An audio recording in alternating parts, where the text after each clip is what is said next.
أنا نريمان عيد، وفي الفيديو ده هتكلم عن الملك توت عنخ آمون، وكمان هتكلم عن القناع الذهبي بتاع الملك توت عنخ آمون وبعض مقتنياته اللي كانت موجودة في المقبرة اللي كانت بتحتوي على 5952 قطعة أثرية، وهي كانت المقبرة الأشهر، وده تم اكتشافها 1922 عن طريق الطفل المصري حسين عبد الرسول. وهتكلم كمان عن كيفية نقل تمثال الملك رمسيس الثاني، وكمان التمثال ده عايزين نحط في اعتبارنا ان وزنه او كتلته 83 طن. متخيلين الوزن بتاعه؟ قبل ما نبدأ في أي حاجة، حابة أقول إن إحنا عندنا في مصر كنوز لا يضاهيها أي كنوز في العالم. يعني لما نيجي نتكلم زي ما دكتور وزيري قال، إن إحنا ما نقولش إن مصر فيها تلت آثار العالم أو تلتين آثار العالم أو نص حتى آثار العالم، لأ. يعني إحنا أصلا لو جينا قارنا فعلا الأهرامات بأي أثر تاني، هل هنحسبها كأثر واحد؟ لأ طبعا. يعني هي أثر واحد أيوة، لكن بمثابة يعني آثار في دول، مش في دولة واحدة بس. وكمان حابة أقول إن الحضارة المصرية هي مش عمرها 3000 سنة ولا 4000 سنة ولا 5000 سنة حتى، لأ. ده بالعكس، ده فيه هيكل عظمي موجود في أول ما تدخل كده متحف الحضارات، هتلاقيه إن عمره أكتر من 30 ألف سنة. وكمان في معمل الترميم اللي موجود في المتحف في هيكل عظمي عمره أكتر من 50 ألف سنة. وفي المتحف المصري الكبير في قطعة الأثرية دي بجد هي من أهم، يعني تعتبر من أهم القطع اللي موجودة في المتحف المصري الكبير، وهي من أقدمهم، لأن القطعة دي زمانها أو عمرها 700 ألف سنة بالظبط، زي ما انتوا سمعتوا بالأدلة وبالوثائق التاريخية، هي عمرها 700 ألف سنة. دلوقتي هنبدأ نتكلم عن الملك توت عنخ آمون. الملك توت عنخ آمون اتولد سنة 1341 قبل الميلاد. عايزين نتكلم عن القناع الذهبي للملك توت عنخ آمون، وهو هل فعلا للملك توت عنخ آمون ولا ايه قصته؟ القناع الذهبي تم صناعته من الذهب الخالص، ووزنه 11 كيلو جرام، وبيتكون من طبقتين من الذهب ومرصع بعدد كبير من الأحجار الكريمة. وكمان هو اللازورد تم استخدامه في صناعة الحواجب والخطوط العريضة اللي حوالين العين والخطوط اللي على الغطا اللي على الرأس، تمام. ده غير باقي الأحجار زي الكوارتز والفيروز، وكمان العقيق الأحمر، ومواد كتير جدا من أندر الأحجار الكريمة. كمان خلف القناع الذهبي موجود نصوص هيروغليفية منقوشة، وكمان دي مأخوذة من كتاب الموتى. كيفية الصنع بقى، يعني القناع الذهبي ده اتصنع ازاي؟ طبعا بعد عمل فحوصات وأشعة للقناع الذهبي ده، اتأكد ان تمت صناعة القناع الذهبي بتقنية الطرق. يعني كانوا بيجيبوا قالب خشبي وبعدين بيتم الطرق عليه، يعني يشكلوه بمعنى أصح، ويشكلوا شكل الملك وحجمه، حجم القناع ده هم عايزينه مثلا قد ايه بالظبط. بعد كده بيستخدموا شرايح الذهب، وكانت بتطرق على القالب الخشبي، يعني يحطوا شرايح الذهب ويدقوا عليها وهي على القالب الخشبي ده، فتبدأ تتشكل على شكل القناع. بعد كده بيتم مزج الشرايح دي بعدة طرق، أكيد طبعا منهم التسخين، يعني بطريقة التسخين، وبعد كده بيثبتوا الأحجار، وبعد كده بيتم كتابة النقوش. وبعد خضوع القناع للأشعة اتأكد انه معمول مش من قطعة واحدة، يعني اللي انتوا شايفينه ده مش معمول مثلا من قطعة واحدة كده. اللي هو هل انتوا مثلا شايفين ان في لحامات او لحام؟ لا، يعني مش باين طبعا خالص بالعين المجردة، ولكن اتأكد ان هو عادي اتلحم، يعني كان معمول من قطع او شرايح ذهبية تم لحمها مع بعض بدقة ومهارة عالية جدا ما تبينش اللحام بالعين المجردة نهائي. وتأكد كمان بعد الفحوصات إن عملية ربط أجزاء القناع كانت وكمان بتتضمن اللحية، كانت تم تركيبهم أو تم لحمهم بطريقة ماهرة جدا، وبطريقة اللحام والتجميع. وبعد كده من خلال عملية ترميم تم الكشف عن أنبوب ذهبي كان بيستخدم لتعشيق اللحية كده بالدقن كده. تم استخدام شمع العسل علشان يربط اللحية، وهي المادة الأصلية اللي استخدمها المصري القديم للحام. عايزة أتكلم عن السكينة اللي فاتت دي. السكينة دي هي معمولة، المقبض بتاعها معمول من الذهب ومرسوم عليه زهرة اللوتس وعيون حورس علشان تحمي الملك. والحديد المستخدم في السكينة دي يعني هم قالوا إن هو مصنوع من النيكل والكوبالت، والحديد ده كان موجود في النيازك، يعني هو ده جاي مصنوع من نيزك، يعني نيزك كان ساقط او حاجة، وهم استخدموا المعدن اللي فيه وعملوا بيه السكينة دي للملك توت عنخ آمون. هنا بقى في ابحاث كشفت ان القناع الذهبي مش تابع للملك توت عنخ آمون. طب ازاي بعد كل الشرح ده؟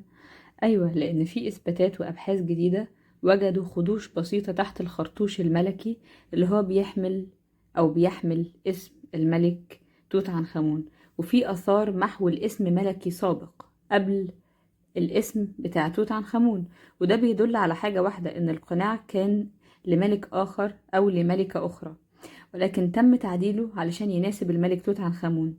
طيب القناع ده كان لمين؟ يقال ان القناع للملكة نفرتيتي اللي هي اخت الملك توت عنخ آمون.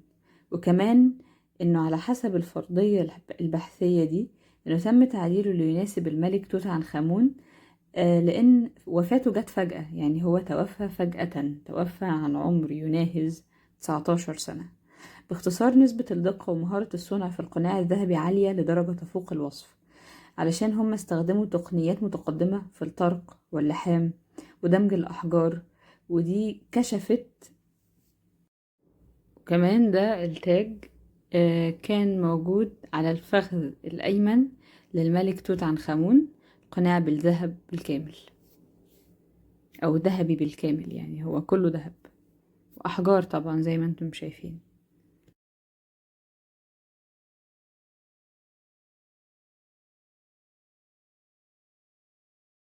نيجي لقطعة من أهم القطع اللي موجودة في مقتنيات مقبرة الملك توت عنخ آمون، وهو كرسي توت عنخ آمون. الكرسي مصنوع من الخشب المغطى بالذهب الخالص ومطعم بالعقيق والزجاج الملون والفضة، والمقعد مصنوع من جلد. كمان الأرجل هنلاقي مرسوم عليها أسود، والمسند مرسوم عليه أفاعي مجنحة لحماية الملك. ظهر الكرسي زي ما احنا شايفين مرسوم عليه الملك توت عنخ آمون وزوجته، وهي كانت بتحط له مرهم عطري زي ما احنا شايفين، ايديها على كتفه كانت بتحط له مرهم عطري.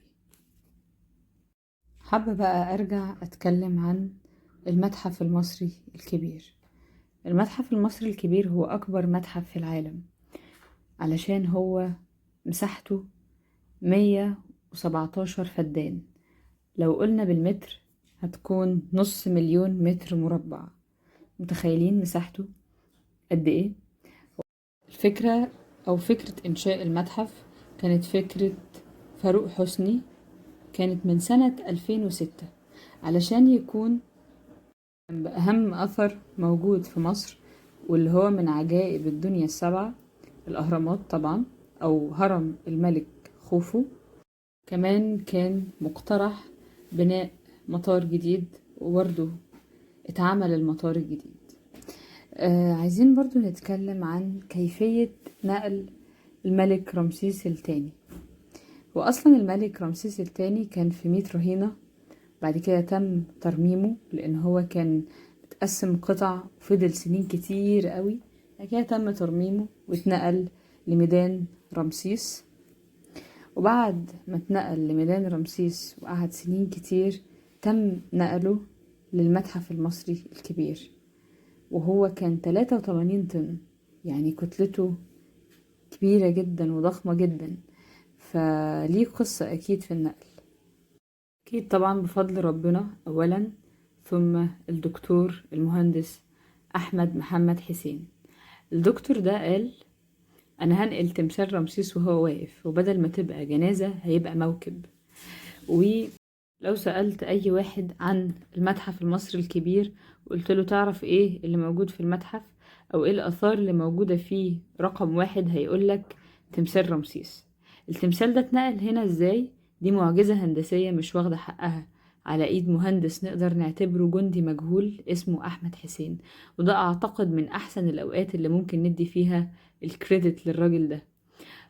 هو طبعا احنا عايزين ندعيله بالرحمة لانه ما خدش حقه اعلاميا في الاول، لكن في 2004 اتخذ قرار نقل تمثال الملك رمسيس من موقعه اللي كان في ميدان رمسيس للمتحف المصري الكبير.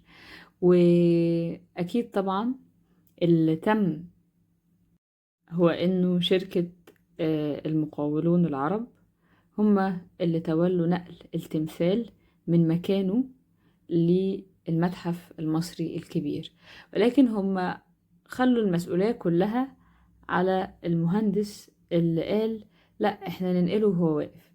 وطبعا ده كان ريسك كبير جدا لان هما كانوا في الاول عايزين يفككوه قطع، بعد كده ينقلوه على قطع او على مراحل. ودكتور احمد حسين قال احنا ليه يعني هنفككه ونركب وليه ننيم التمثال؟ التمثال ده هيتنقل واقف. التخوف الهندسي ببساطة في نقله وهو واقف انه في مطالع ومنازل كباري وطريق دائري محتمل ان هو هيمشي عليه طبعا، فأي ميل قدام او ورا زي الكباري او ميل جانبي زي الدائري التمثال هيقع، وبدل ما كان يتقطع 6-8 قطع ويتنقل ويتركب هيبقى مليون قطعة مرميين في الشارع. الراجل قال لهم التمثال ده هيتنقل واقف وفي نفس الوقت مش هيقع. عمل لهم زي ماكت كده علشان يوصل لهم فكرته، وخلى التمثال ببساطة يكون بيتمرجح ولكن على حد قوله. يعني للأسف ما كانش لسه برضو حد واثق في كلامه 100%. ولازم قرار زي ده بالمغامرة والتجربة دي هيفضلوا يسألوا أكتر من شخص. بعتوا لشركة ألمانية قال لهم هنعمل كذا كذا، وقالوا له ازاي ده مستحيل والأفضل ان يتم فكه وتركيبه. ولكن في الآخر قررت شركة المقاولون العرب ان هي تنقله بطريقة مهندس أحمد حسين. وبالفعل تم نقله بالطريقة دي وبالكيفية اللي الدكتور أحمد حسين قال عليها، ونجح نقل تمثال الملك رمسيس الثاني من ميدان رمسيس للمتحف المصري الكبير. أتمنى الفيديو يكون عجبكم، وأتمنى المعلومات اللي فيه تكون فادتكم، ولو حابين تسألوا عن أي حاجة ممكن تكتبوا لي في التعليقات.